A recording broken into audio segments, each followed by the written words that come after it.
How are you, Kathy? I'm good. Good, good. Great to be here. Happy to help.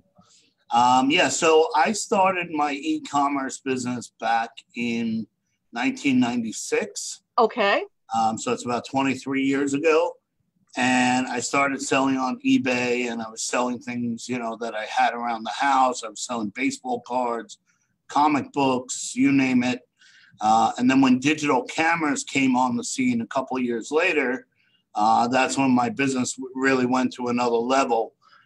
We were doing about 300,000 a month on eBay Wow. just with digital cameras. We had relationships with all the big manufacturers, and we were creating bundles. I know you're a big fan of bundles. I am. So when digital cameras first came out, they came with very little in the way of functional accessories. They came with just the bare basics. So we were putting together kits with bigger memory cards and USB card readers and rechargeable batteries with chargers and different lenses that you could attach to the camera to make it, take better pictures and, panoramic pictures and wide angle and telephoto.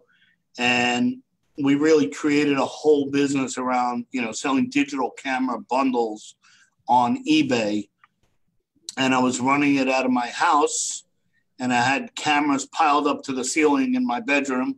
Did you? And Good for you. I was running to the Now, post just to office. pause briefly, because it's a great idea, which is you can sell, and it's not just necessarily digital cameras, but bundling, like you have a product and you can enhance the product by adding to it the way you did with the digital cameras. So smart. And it's a way to capture a tightly niched category within a particular category and get a lot of sales. So good for you, Sam, because I know you do that a lot. Yeah. You find a category and then you find how to capture that category in a way that other sellers may not be thinking of. And the digital camera one is a great one to do the add-ons. Yeah, So we're very creative. We think outside the box. I mean, I get my best ideas when I'm either walking or, driving or in the shower, and I run with them. And it's much like Amazon. We try a lot of different things and a lot of them fail, but the ones that hit can be home runs or grand slams. So they more than make up for the ones that don't do so well. And we follow. Yeah, that's a great point, Sam. And I think it's good to know. I mean, here Sam is a top multi-million-dollar Amazon seller, which I'm so grateful that he made the time for us, where not everything you list, not every item you source, regardless of your excellent research. And I know Sam researches intensely on items before he's buying it. And when he's buying items, he's buying thousands of dollars of product. Not everything's going to hit for many different reasons. Trends can change quickly. Other competitors come in. I mean, there's a lot of variables.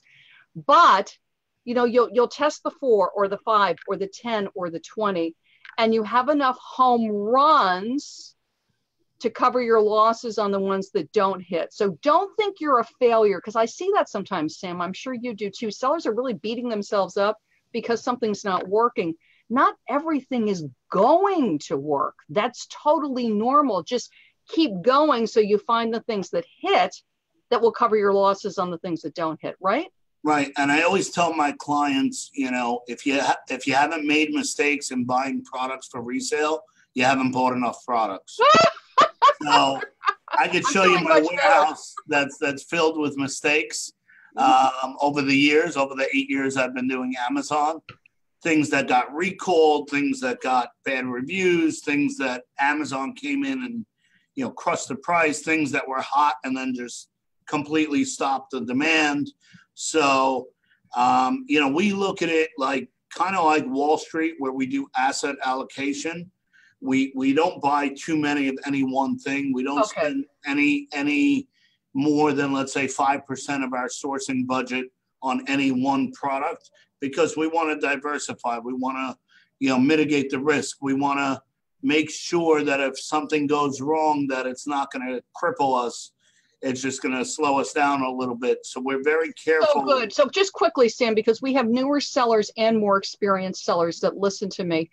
For somebody who's really new and perhaps only has maybe a couple $100 or under $1,000 for product sourcing, how many different categories should a smaller seller or a newer seller be getting themselves into? I know for you, you can span a lot of categories, but for somebody newer or with less cash on hand, what would you suggest to a client that comes to you and says, Sam, this is great, but I only have $500 for inventory or $1,000?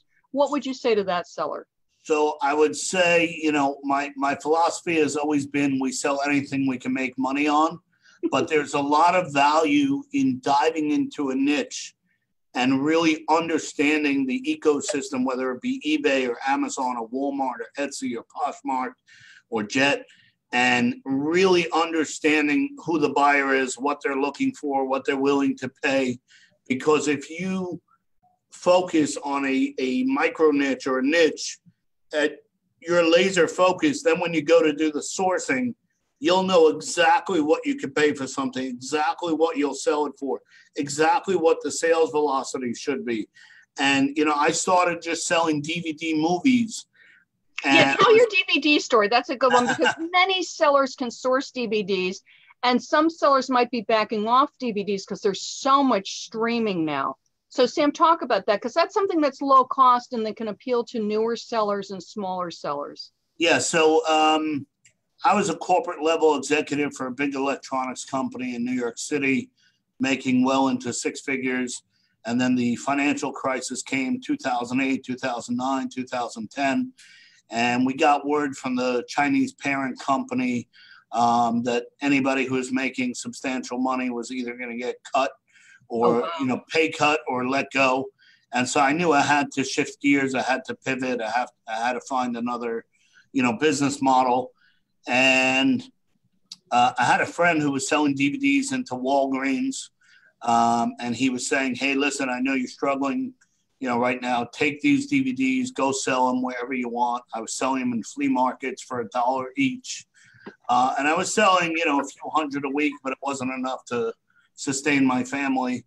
And I was doing wholesale deals and I was really hustling, like street hustling, you know, street fairs and flea markets and buying from, you know, supplier A and selling to, you know, customer B and just really trying to make a living. And I was making, you know, $100,000 a year, whatever I was making, but it wasn't a business. It wasn't a sustainable business. And so at some point in the beginning. Now, hang on just a second, because to a lot of people, $100,000. Why was the way you were hustling? Because you were doing street fairs and you were doing flea markets and you were doing eBay. Why was that not sustainable, even though you were grossing $100,000?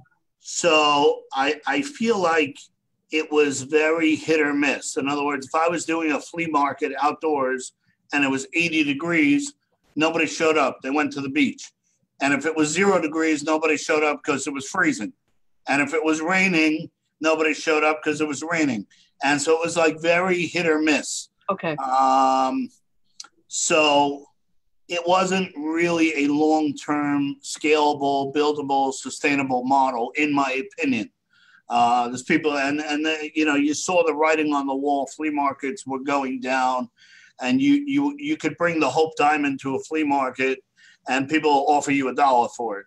I hear you. So it was like you were dealing with a different kind of buyer, you know, that wanted to haggle for everything and wanted to get the lowest price, so regardless of the value. You went from flea markets, and then you scaled to eBay, and then you went from eBay to Amazon. So just quickly, that story. So it's a great story. So I had thousands of DVDs in my one-bedroom apartment, and I actually rented a 10 by 10 office space for $200 a month. Good for you. I wanted to get it out of my apartment. And within a week, I realized that the space was too small because every time I sold a DVD, I would have to move boxes and boxes of DVDs to find the one I sold. And we tried alphabetizing them. We tried putting them codes. It was just a nightmare. And so I went to the landlord of that building and I said, do you have a bigger space for me? And he showed me a space, 600 square feet. And on the floor was a Zebra printer, LP 2844. And it was something I had my eye on, but I wasn't ready to spend the money on it. And I said, can I have that printer? And he goes, if you sign the lease, I'll give you the printer. I said, okay. So I signed the lease. And we worked out of that space for a while till we outgrew that. And we ended up moving about 5 times in the last 8 years, which was not fun for me or my staff, but it was necessary to grow the business. So I took all the DVDs that I had, and a lot of them were what they call public domain DVDs. So nobody owns the rights to them. They were like Popeye cartoons from the 1940s, some real old movies that nobody had a desire to own the publishing rights to. And I took all my personal DVDs. I had amassed quite a DVD collection, and I threw it into the pot to make it more attractive to a buyer. So I took like 900 DVDs that were not very valuable, and I took 100 of my own DVDs, which were very valuable. I had like the Beatles anthology, the Twilight Zone complete series, and then very popular movies like Rain Man or Top Gun or, different things I had collected over the years. And I put them into that 1,000 DVDs for $1,000. And there was a lot of interest. And one guy emailed me through the eBay messaging system. And he said, how many of these are the good titles? And I said, probably about 100. He goes, oh, so the other 900 are not really worth much. So I said, okay, that's fair, And I said, what are you doing with these? Are you going to sell them individually on eBay? Are you going to sell them in a flea market? Do you have a retail store? Like, I was trying to figure out who the buyer would be for this 1,000 DVDs for $1,000. And he said, no, I have a couple of kids working for me. I pay them $8 an hour. And we sell about 1,000 DVDs a month on Amazon. I said, oh, I didn't even know you could sell on Amazon. And then I spent the next 6 months trying to figure out how to sell on Amazon.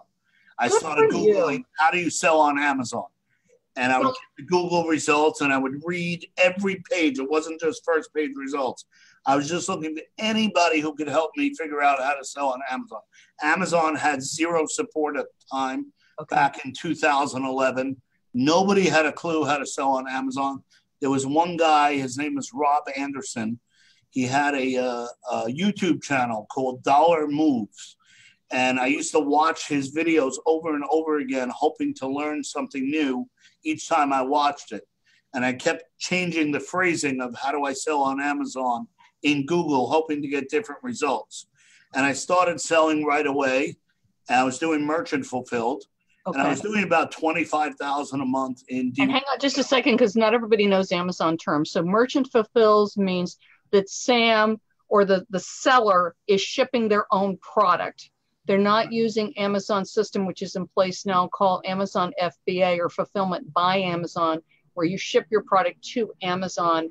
And then when somebody shops on Amazon, they fulfill the order directly from the Amazon warehouse. The seller does not pack and ship from whatever facility they're using. So at the time you were still merchant fulfilling, correct? Right. So we were getting orders, and we had a hard time keeping up with them. Okay. Running to the post office 3-4 times a day.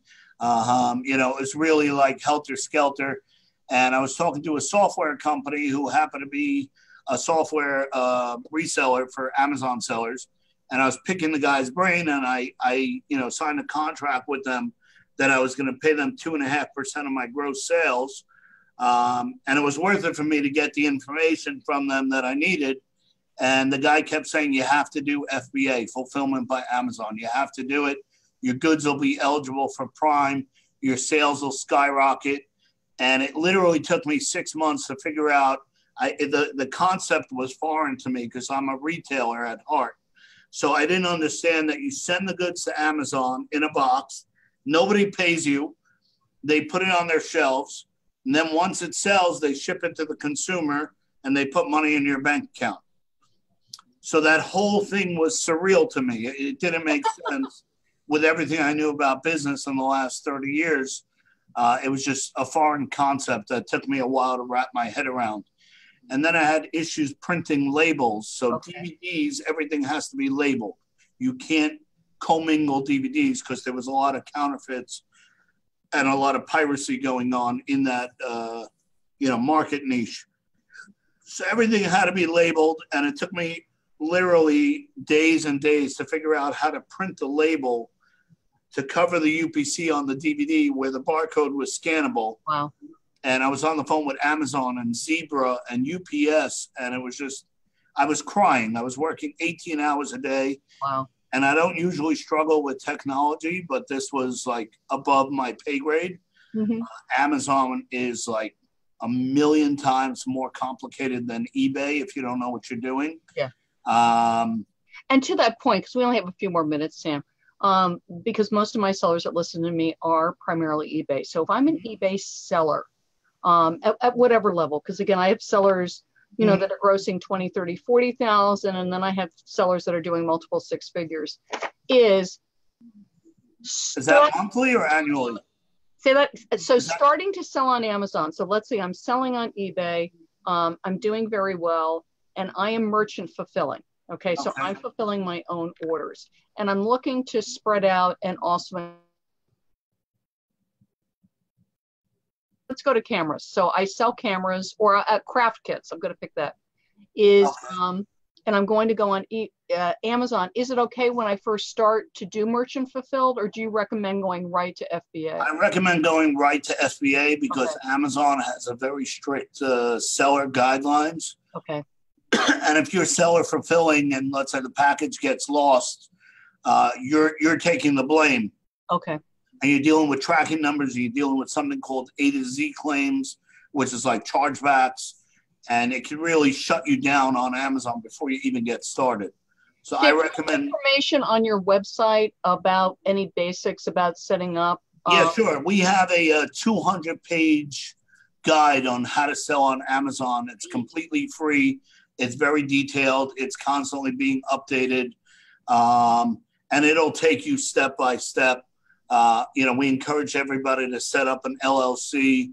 We encourage everybody to get, insurance at some point, liability insurance. And this is on your website, Sam, Amazon Consulting Experts? Yes. So I'll put the link in. It's Sam's website, on Consulting Experts, a free 200-page guide to get you selling on Amazon. That's very generous, Sam. Thank you. And also, I just want to mention that Sam has a wonderful conference at the end of June, and I'm going to date this video in case people are watching it later. This is March 26, 2019, and the 30th, 2019, and it's in Freehold, New Jersey. Is that correct, Sam? So it's called the Solstice Conference. It's our 4th annual conference. We've sold out every year, and we outgrew the space that we were holding it in. So now we took like an actual hall where they do weddings and big events, big corporate events. And they have 4 screens coming from the ceiling. They have music. They have unbelievable food. We're going to have, delicious 3 meals, alcohol, live music, scotch, cigars, you name it. We'll have some drinks for the ladies as well. And it's a tremendous opportunity. It's an all-day event. Registration and breakfast, 8 to 9 in the morning. I kick off at 9. And we typically go till about 6 or 7 at night. And then we have an after party with, live music. I have a friend who's a professional singer and, alcohol and an indoor-outdoor space. And we get people like Chris Green, Leron Hirschkorn, Jeff Cohen from Seller Labs. Kathy's going to be speaking there. We get attorneys, we get, accountants, we get anybody, people that work with logistics or importing. It's a real variety. I'm just going to jump in for a second, Sam, because I went last year and, I sell primarily on eBay. I don't sell on Amazon. So I was like, it's totally a multi-channel conference event. Absolutely, the focus is on Amazon, but no matter where you sell, whether you sell on Etsy or Poshmark or Mercari or your own website or a pop-up store, you will absolutely get value from this conference. I also love it because it's on the East Coast. I was saying this to Sam. Thank you for a conference in New Jersey, because you'll have to go to Vegas this time. Right. The majority of e-commerce conferences, for those of us who live on the East Coast, are in Las Vegas. Not that we don't love 6-hour plane rides, but it's nice to have a really good quality multi-channel e-commerce event. And that's what Solstice is that Sam sponsors. And it is just the one day. So what's nice too is it's not 3 days, 4 days. You don't have to set aside a huge chunk of time. You don't have to leave your business and your family for a week. Exactly. We're going to have people there speaking. We're trying to get Jet to actually speak. If not, we'll have someone speaking about Jet. Same thing with Shopify, Walmart, Etsy. We're going to have eBay list. I'll put a link in the video for Sam's website, and I'll also put a link for the Solstice Conference, and you've got a code with my name, Kathy, Kathy, and that will save you $50 on the registration. But Sam, I'm absolutely having you come back. You have so much information. And Sam and I were talking is we're not, anti-eBay, anti-Amazon. What we're for is sellers making money. Right. And we both totally agree that when you're starting or at any point in your business, there may be a time when you need to focus on just one platform for whatever reason, either you're just starting out or just because it's a season in your life and you just need to keep your e-commerce business very, very simple. But at some point, if you want to scale your business, and the other thing is if you want to stabilize your business, because one platform you could be doing really well, and then the next year that softens up, but the other platform's doing really well. Right. So then your business keeps growing. And that's what Sam and I are committed to, is to help you to keep your business growing. And by selling on eBay and Amazon, or eBay, Amazon, and Walmart, or Poshmark, eBay, Amazon, whatever configuration works for you, we're committed to you making money. So anyway, thank you so much, Sam, for joining me. I'll absolutely have you back. You're the best. And if anyone needs help scaling their business, a lot of people plateau at a certain level, whether it be 10 or 20 or 100,000 a month. We've helped people 10x their business in under a year. We've taken people from 0 to 2.5 million in gross sales in a year.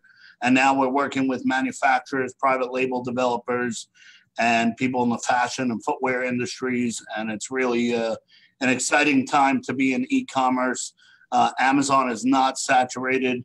We're still on day one, as Jeff Bezos likes to say. And we've gone heavy back into eBay.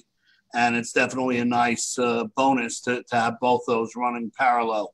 Sam, you're the best. Thank you so much. And I will have you back soon. Bye-bye, everybody. I'm Kathy. I love to be selling. Take care.